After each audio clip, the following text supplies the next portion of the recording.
생각입니다. 원래 저희가 이분을 한국에 일찍이 모시려고 굉장히 노력을 했는데 이분도 오시기로 승낙을 했어요. 승낙을 했는데 승낙해놓고 며칠 안 있다가 불의의 낙상 사고를 입어서 불가피하게 오시지 못했습니다.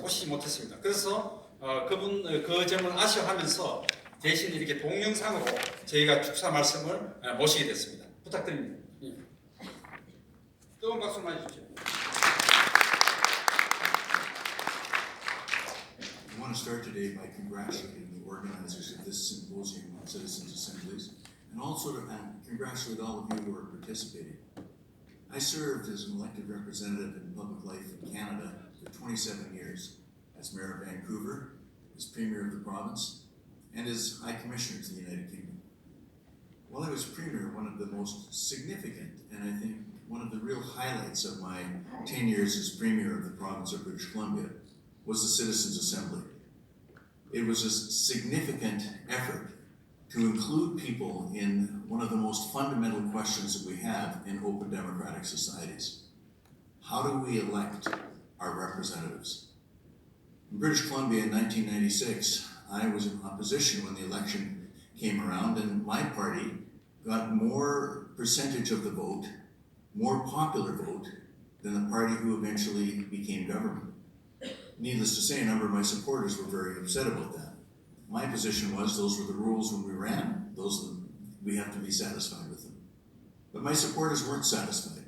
The question became, how do we decide how to elect our representatives?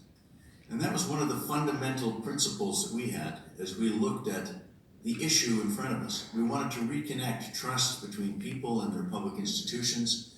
And so we did something that I think was quite unique. We decided to establish a citizens' assembly and let the citizens decide how they wanted to elect their representatives. This is not a question that should be left in the hands of politicians. So we did a number of things to make sure that we separated political life from this question of significant public policy. First, we decided that we would select one man and one woman from every riding in the province. There were 79 ridings. We also decided to select 2 Indigenous people to be sure that Indigenous people were represented because it's a significant part of British Columbia's history.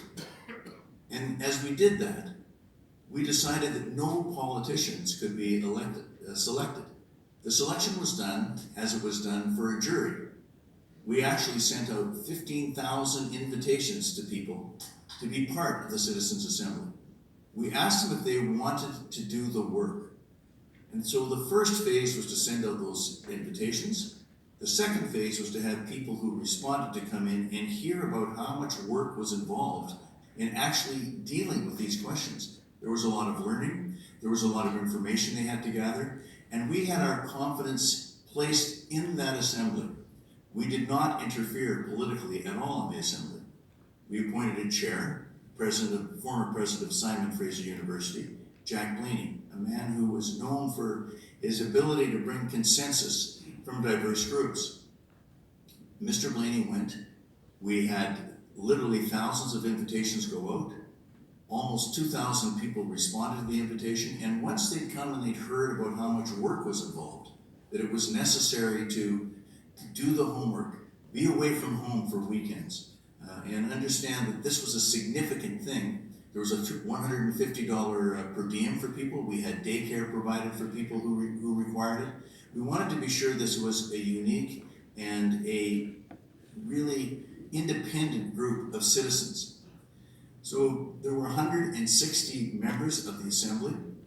The assembly worked literally for months and came forward with what they thought was a question as to how we should elect our representatives. They could have stayed with the status quo, or they could make a new recommendation. Now here's something that I think was important. We put a threshold of 60% of all ridings had to support this, and 60% of all voters had to support it. The Citizens' Assembly recommendations were not quite successful in overcoming that threshold. And one of the questions that people have had since is, was that threshold too high? And I think that's a legitimate question for people to ask. We believe that it was a significant constitutional change that we were recommending, and just as in many other areas of public life, whether it's corporate governance or even residential governance, there are significant majorities that are required to make a change. The one thing that I would say, and one lesson I would say that came out of this, was it may well be that a 60% majority of such a broad public may be too high, but that certainly is something that people have to consider. Our Citizens Assembly's recommendations were close enough to success that we felt we should put it to a second vote, and it was not successful on the second vote either. Now, there were a number of things that people said to me after this endeavor. The first was how much they appreciated being part of the Assembly.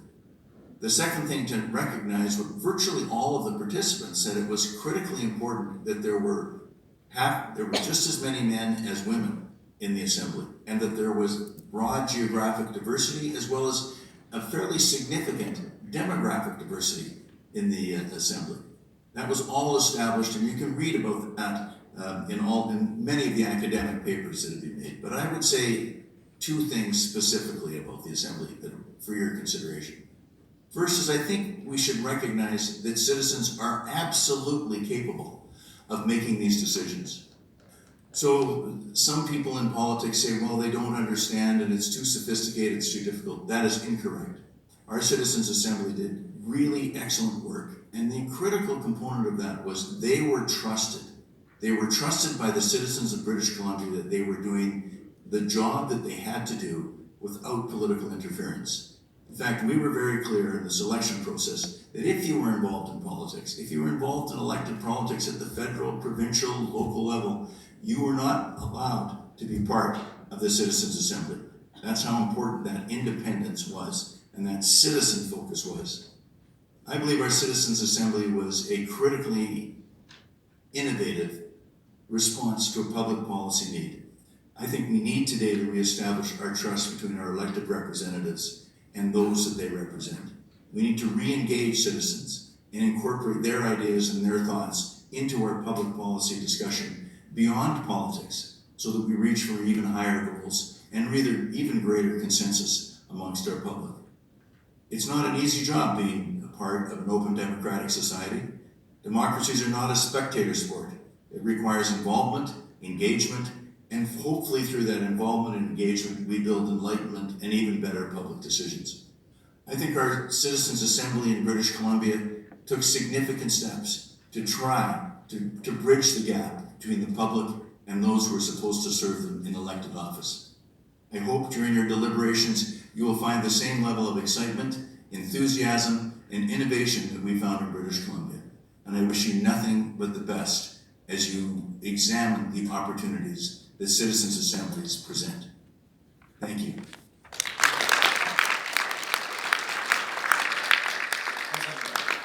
민주주의는 구경꾼의 스포츠가 아니다. 아주 핵심적인 키워드를 말씀드립니다. 예, 이번에 건강을 위해서 다시 한번 뜨거운 박수 보내주십시오. 자, 이제 이어서 오늘